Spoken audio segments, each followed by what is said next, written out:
Assistant Commissioner for Regional and Remote Operations, and this afternoon I stand with the traditional owners and the senior elders here in Mbarntwe Alice Springs on Aranda country. What we saw last night was disgraceful behaviour. Fair enough, we need to call it out. However, it was only a minority that engaged in that behaviour. The standard of behaviour that we've seen from the Alice Springs community, the standard that we stand by, is the cooperation and the collaboration that we've seen from everyone in Alice Springs over the last 4 days in the search for Kumanjai little baby. What I'm here to say today is to continue that standard of cooperation and collaboration. We're going to hear soon from the traditional owners and the senior elders here in Alice Springs. What we do know is that policing is a small part of this puzzle. We'll always respond to incidents that we saw in Alice Springs overnight. We'll always protect frontline workers, and we'll always stand for the frontline workers and get on with our mission, but we can't do it alone, and that's why it's so important to work with the senior elders and traditional owners that are standing behind me now, and I'd like to introduce them and bring them forward. Michael. Good afternoon, all. Yeah. Well, first of all, I'd like to acknowledge that family for their loss, and secondly, it's good that these leaders who I constantly work with and regularly work with around men's behaviour and to sort of prevent these sorts of things from issue, to turn on the light about thinking when we become angry and not carrying out violence. And I think that as a community of Alice Springs, we all live here, and what took place yesterday was an incident of anger that turned into violence, that had no thinking about the consequence. And so we don't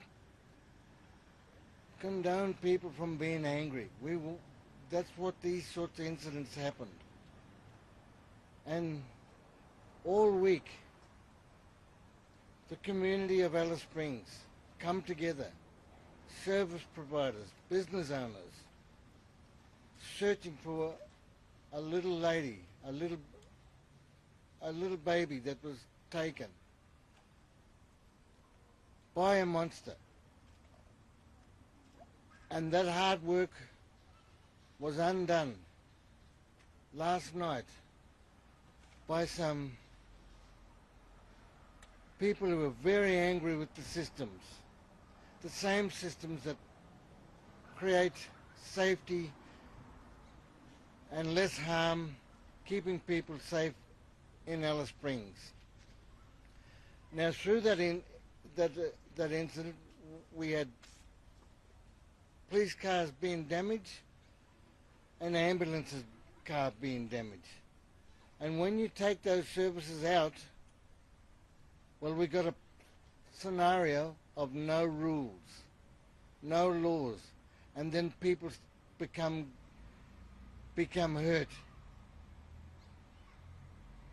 And if they're hurt, who is going to protect them?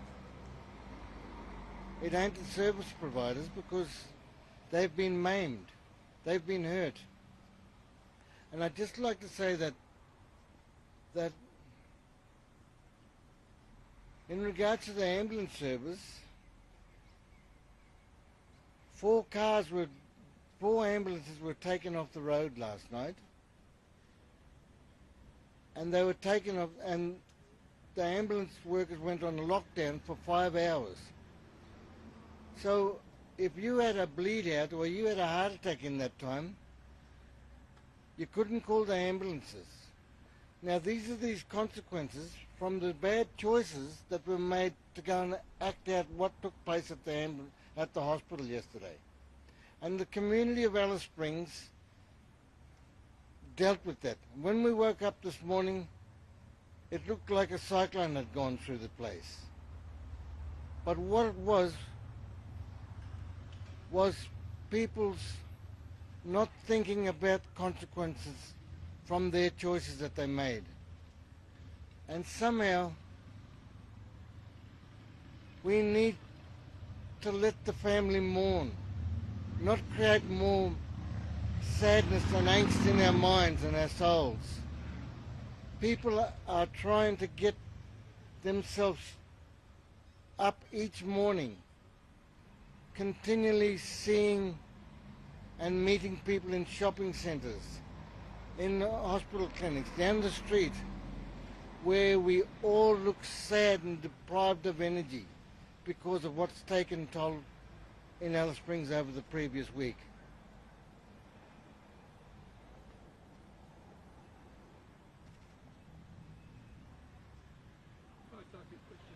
Yeah. 20 years since the release of the Little Children Are Sacred report in relation to the incident that happened on the weekend. Have you seen any improvement since that report came out 20 years ago in the lives of young Aboriginal kids in the group? Look, I'm not going to go into the Little Kids Are Sacred report and that sort of stuff. The situation is this here right now, and whether that has impacted on what's happened on this incident on the weekend, I can't comment on it because that's not where my mind is focused. But there was an incident that took place last week in the place where we live, where we come and shop, where we enjoy our town, and we enjoy the services that Alice Springs provides, and that we've been robbed of that for this week. But also there's a family that's been robbed of a member of that belonged to them, and that causes sadness and anger, and it's been acted out in the form of violence. Michael, last night there was calls for traditional payback. What's your message there to families around that? What they're calling for, considering what police are saying as well? Well, that question of payback is a very complicated consequence, and you know, traditional payback is just that. It's carefully constructed and carried out, and getting them messed up to what's happened here now really distorts the conversation around the incident that's happened. And I think that bringing the word payback into this scenario just fuels violence. There's a system set up here where there's a person in custody, and the Western rules will deal with that person. So what happened to Jefferson Lewis yesterday, was that payback or was that something different? Well, I'll let the public talk about that, what they think it was. How are you guys doing at the moment? Like, what's your community